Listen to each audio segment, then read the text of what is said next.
Hello বন্ধুরা, সবাই কেমন আছেন? আশা করছি ভালো আছেন, ভালো থাকবেন। এখন তো বর্ষাকাল। তো আজকে বন্ধুরা আপনারা মোচার তরকারি খেয়েছেন, মোচার ঘন্ট খেয়েছেন, মোচার অনেক কিছু করে খাই। তো আজকে আমি মোচা, এই যে বেসন নিয়েছি, এখানে বেসন আছে। তো বেসন আর এই মোচা আজকে মানে বড়া করব। আমরা তো মোচা তো অনেক রকম অনেক কিছু বানিয়ে খাই। তো মোচার বড়া কেউ খেয়েছেন তো খুব ভালো কথা, জানেন কি মানে কতটা খেতে ভালো লাগে। তো এগুলো বেছে নিয়েছি। আর নতুন বন্ধুদেরকে বলছি, যারা জানেন না মোচা কিভাবে বাছতে হয়, তার জন্য এই যে মাঝখানে একটা এরকম কাঠির মতো পাওয়া যায়, আর এই যে একটা এরকম একটা জিনিস পাওয়া যায়, এটা বেছে নিতে হয়। এই যে এগুলো বাদ দিয়ে দিতে হয়। এই যে দেখুন, কাছ থেকে দেখাচ্ছি। তো যাই হোক, আমি আমার মোচাটা বেছে নিই। আমি আজকে মোচা বেসন দিয়ে মোচার বড়া করব কিভাবে, সেটাই দেখবেন। মোচাটা বেছে নিই, ফিরে আসছি রান্নায়। এগুলো একদম শক্ত থাকে, এগুলো একদম ভাঙলেও ভাঙতে চায় না, একদম শক্ত থাকে, ওই জন্য এগুলো বাদ দিয়ে দিতে হয়। এই যে এইভাবে ভাঙলেও এই যে কিছুতেই ভাঙছে না। আরো ভালো করে দেখিয়ে দিচ্ছি। এই যে এগুলো বাদ দিয়ে দিতে হয়, এটা মাঝখানে থাকে। ঠিক আছে, আমি বেছে নিই, ফিরে আসছি রান্নায়। এতটা বেছে নিয়েছি, এগুলো বাদ দিয়ে দিয়েছি। তো এবারে মোচাগুলো কেটে নিচ্ছি। এই যে এইভাবে একসঙ্গে সবগুলোকে ধরে এভাবে কাটতে হয়, এভাবে ছোট ছোট করে কেটে নিতে হয়। যারা জানেন তাদেরকে তো বলতে লাগে না, আর যেসব বন্ধুরা জানেন না, এভাবে আমি ধুয়ে নিয়েছি মোচাটা, একটা বাটির মধ্যে কেটে রাখছি। যেহেতু বড়া করবো, ওই বাটির মধ্যেই মানে বেসন দিয়ে মাখবো, তার জন্য এইভাবে ধরে নেবেন। এই যে দেখাতে অসুবিধা হচ্ছে যদিও, এই যে এভাবে ধরে নেবেন, ধরে তারপরে কাটবেন। আর একটা একটা করে কাটতে গেলে তো অনেক সময় লেগে যাবে, তো ওই জন্য এইভাবে ধরে কেটে নেবেন, তাড়াতাড়ি হয়ে যাবে। কাটার মেশিনও পাওয়া যায়, তো ওগুলো দিয়ে কাটলে তো একসঙ্গে ঢুকিয়ে কেটে নিতে হয়, তাহলে ঢুকিয়ে দিলেই কাটা হয়ে যায়। হাত দিয়ে একটু ঘুরিয়ে নিতে হয়। তো এই দেখুন, এইভাবে কেটে নিই, ফিরে আসছি রান্নায়। এই যে এতটা কেটেছি, বাকি সব কটা কেটে নিই। মোচাটা আমার কাটা হয়ে গেছে। এবারে নুন দিয়ে দিচ্ছি, একটু কষটা বেরিয়ে যাবে।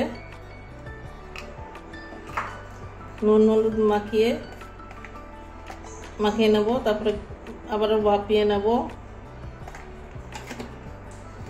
যেভাবে নুন হলুদ মাখিয়ে রেখে দেবো কিছুক্ষণ।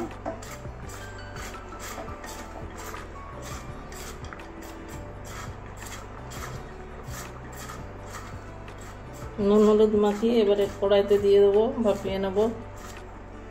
এবারে গ্যাস ধরিয়ে নিচ্ছি, কড়াই বসিয়ে দিয়েছি। মোচাটাকে ভাপিয়ে নেব।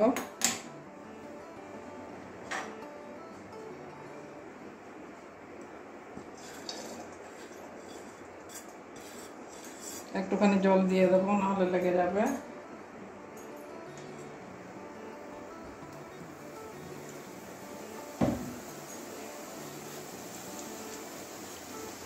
এবার এটা দিয়ে ঢাকা দিয়ে দেবো কিছুক্ষণের জন্য।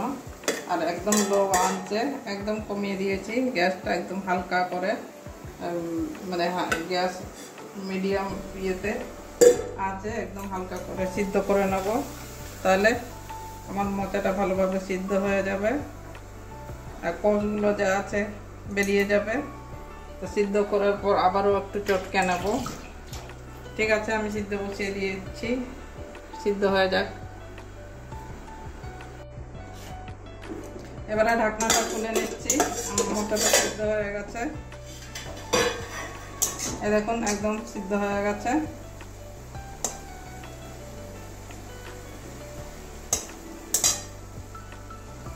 এই যে একদম সিদ্ধ হয়ে গেছে, এবারে নামিয়ে নিচ্ছি।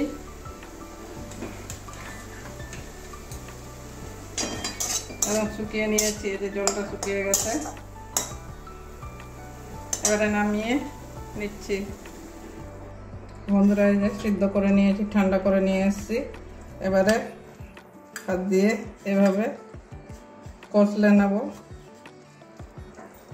সিদ্ধ হয়ে গেলে অল্প হয়ে যায়, তো এই দেখুন এভাবে কষলে নিচ্ছি। এই যে আমরা অল্প, তাই আর পুরো মোচাটা করলাম না, আমরা তো অল্প লোক আছি, ওই জন্য আমি অল্পই করেছি, 1 ফুটো করেছি। এই দেখুন এইভাবে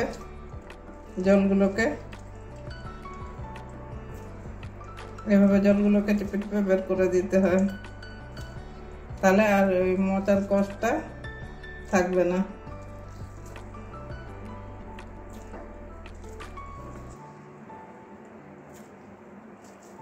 এগুলো বাছতে অনেক টাইম লেগে যায়, আমরা যদিও 2 জন আছি, ওই জন্য আমি অল্পই করছি। এই যে এতগুলো জল বেরিয়েছে,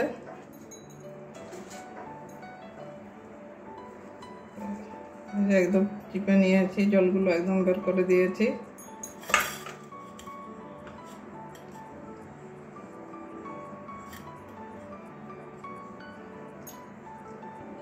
এভাবে করলে একদম মানে মোচার কষ একটা থাকে, সেটা আর থাকে না।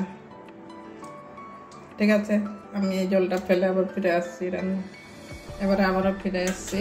এবারে এই যে মোচাগুলো আবার মাখিয়ে নেবো, একদম জলটা বের করে দিয়েছি চিপে চিপে।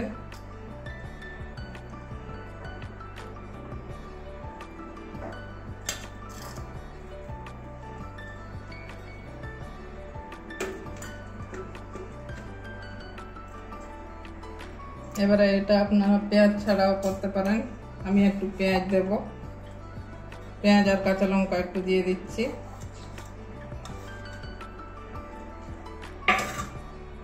এবারে বেসন দিয়ে দেব,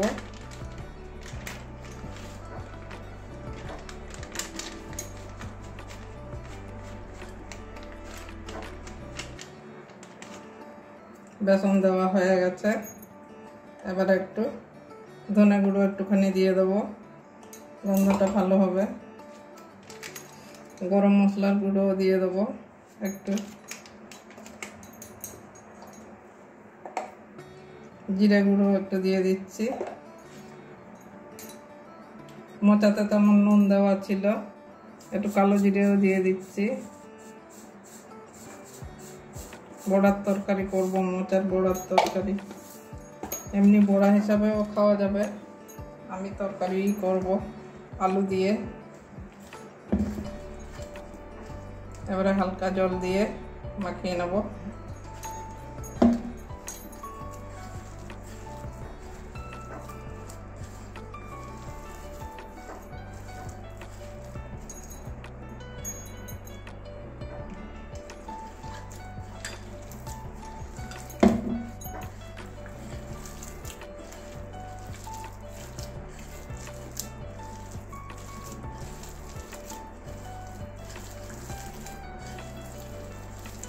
একটু শক্ত শক্ত করেই মাখবো। এ দেখুন এভাবে মাখিয়ে নিয়েছি। এবারে রান্নায় ফিরে যাব। বন্ধুরা হলুদ দিতেই ভুলে গেছিলাম, এই যে হলুদটা এখন দিলাম।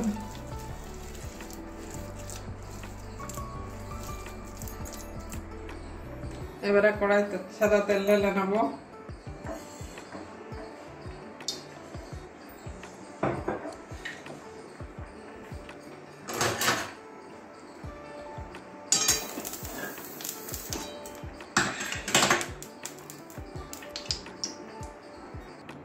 তেল গরম হয়ে গেছে, এবারে ছোট ছোট করে বড়া বানিয়ে নেব। বড় করব না, একটু ছোট ছোটই করব। একদম গ্যাসটা লো আঁচে করব, একদম এইভাবে যেমন আমরা ডালের বড়া করি।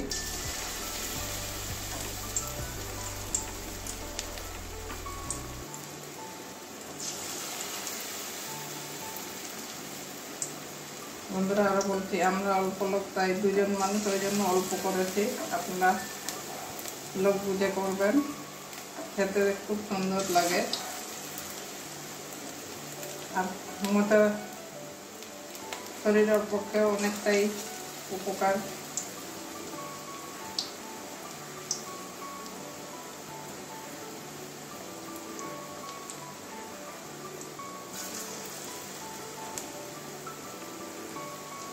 এভাবে সব কটা পোড়া বানিয়ে নেব।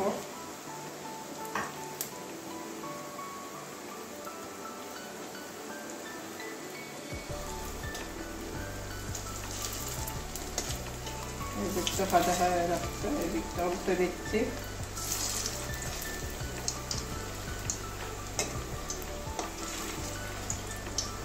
পেঁয়াজ লঙ্কা দিলাম।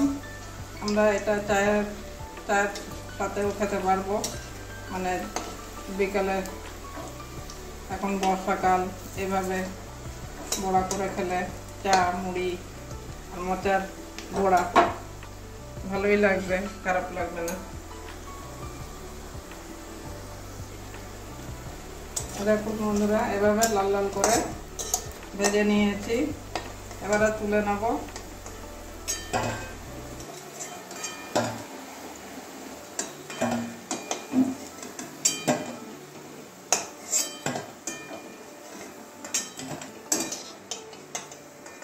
আর এইসব তরকারি খেতে অবশ্যই ভালো লাগে। অল্প অল্প অল্প করে কিছু বানালে খেতে খুব সুন্দর লাগে। তো বন্ধুরা ওই তেলের মধ্যেই আমি আলু কোটা ভেজে নেব। আলু দিয়ে তরকারি করব।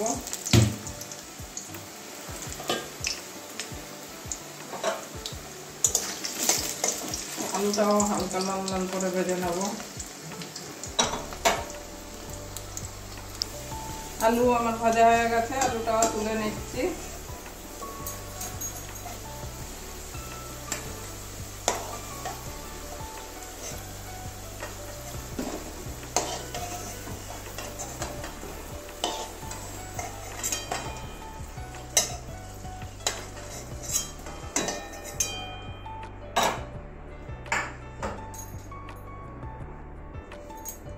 ওই তেলের মধ্যে, আর তেল দেবো না, ওই তেলের মধ্যে ফোড়নে দিয়ে দিচ্ছি গোটা জিরে,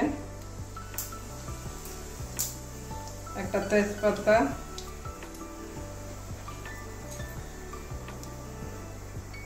আর একটা শুকনো লঙ্কাও দিয়ে দিচ্ছি।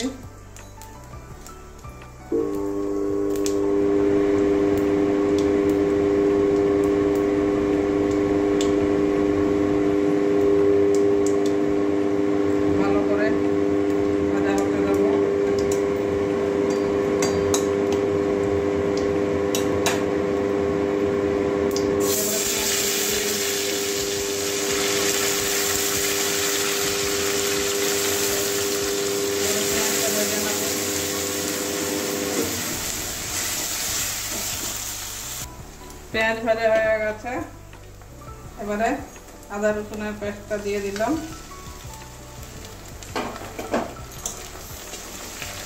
কাঁচা লঙ্কা যাওয়া পর্যন্ত ভাজবো আদা রসুন।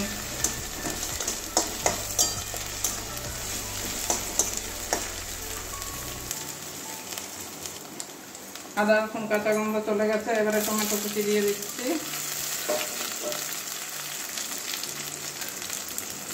তার সঙ্গে কাঁচা লঙ্কা কয়েকটা চিরিয়ে দিয়েছি। এমনিতে বড়াতে আমার কাঁচা লঙ্কা দেওয়া আছে।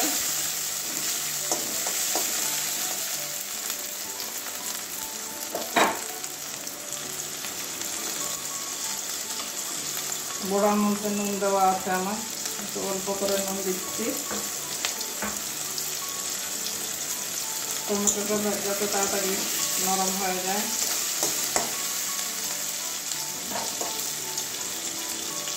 এবারে বাকি মশলাগুলো সব দিয়ে দেবো। জিরে গুঁড়ো দিচ্ছি 1/2 চামচের মতো, ধনে গুঁড়ো দিচ্ছি ছোট চামচে 1 চামচ,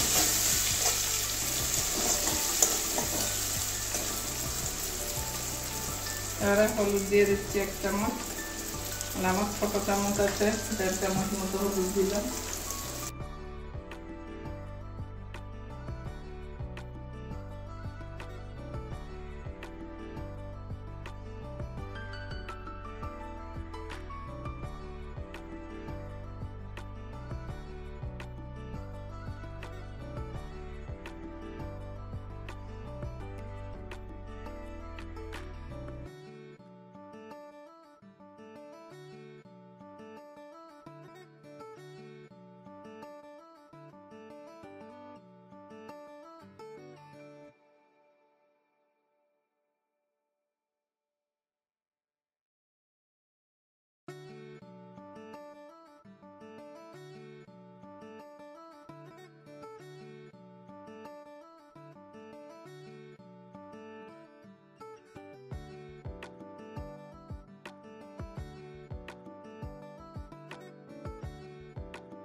আমার মশলা কষানো হয়ে গেছে বন্ধুরা, একটুখানি চিনি দিয়ে দেবো। এই যে 1/2 চামচের মতো চিনি দিয়ে দেবো। চিনি দিলে তরকারির টেস্টটা ভালো থাকে, ভালো হয়। মশলা থেকে তেল ছেড়ে দিয়েছে।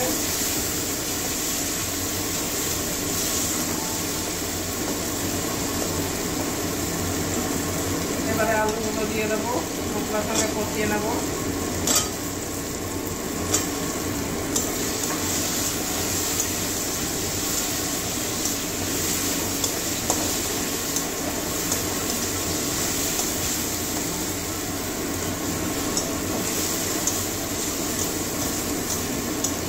দেখলেন বন্ধুরা, আজকে আমার যে অবস্থা হয়ে গেল রান্না করার দিকে, মানে রান্না করছি, মনটা তো এদিকে ওইদিকে তেলের সিটি ছিল, আমি খেয়াল করিনি। তো তেলটা পড়ে গেল। আমার রান্নাঘরটা এতই ছোটো যে দুধে রেখে করবো সেরকমও হয় না। তো বন্ধুরা, আপনাদেরকে একটা কথাই বলবো, যদি আমার রান্নাটা একটু ভালো লেগে থাকে তাহলে অবশ্যই, অনেক বন্ধুরা আছেন আমার সাথেই, আবার অনেক বন্ধুরা সাথ দিচ্ছেন না, অবশ্যই আমার পাশে থাকবেন। তো এটাই বলবো, আমার পাশে থাকবেন। যে নতুন নতুন বন্ধুরা সবাই আমাকে একটু সাপোর্ট করুন, তো আমি যেন পুরোপুরি জায়গায় একটা রান্না করতে পারি, আপনাদের সামনে যাতে আসতে পারি, একটু সাপোর্ট দিন আপনাদের সাপোর্টে। এবারে আমার আলুটা কষানো হয়ে গেছে। এবার পরিমাণ মতো জল দিয়ে দেবো।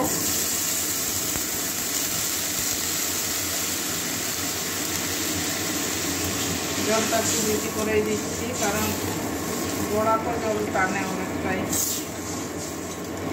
একটু জলটা ফুটতে দেবো, তারপরে বড়াটা দেবো।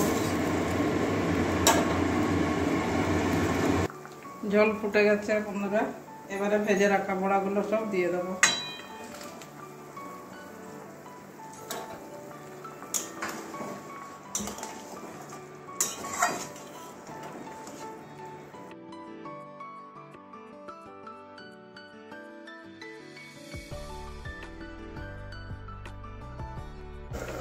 এবারে ঢাকনাটা খুলে দেখাচ্ছি বন্ধুরা কতটা হলো আমার বড়ার তরকারিটা।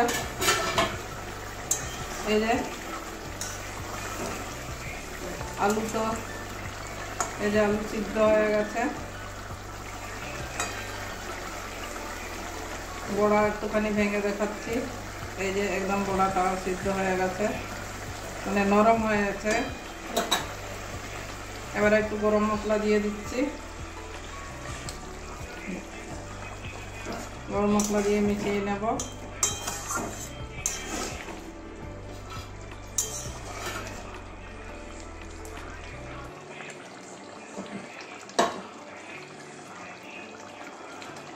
একটুখানি ফুটতে দেবো বন্ধুরা। এবারে নামিয়ে নিচ্ছে, নামিয়ে একটা বাটির মধ্যে ঢেলে দেখাচ্ছি।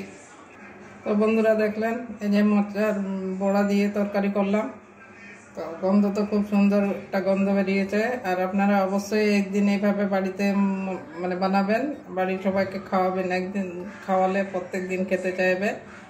আর রুটি পরোটা ভাতের সঙ্গে তো খাবেনই, রুটি পরোটা লুচি যা কিছুর সঙ্গেই খাবেন, খেতে খুব ভালো লাগবে। তো যাই হোক, আজকের জন্য এটুকুনই। তাহলে সবাই ভালো থাকবেন। বর্ষাকালে এখন বর্ষা হচ্ছে, প্রত্যেক দিনই বৃষ্টি হচ্ছে আমাদের এদিকে। তো সবাই ভালো থাকুন। আজকের জন্য এইটুকুনই। আবার অন্য কোনো দিন অন্য রান্না নিয়ে আসবো। তো টাটা।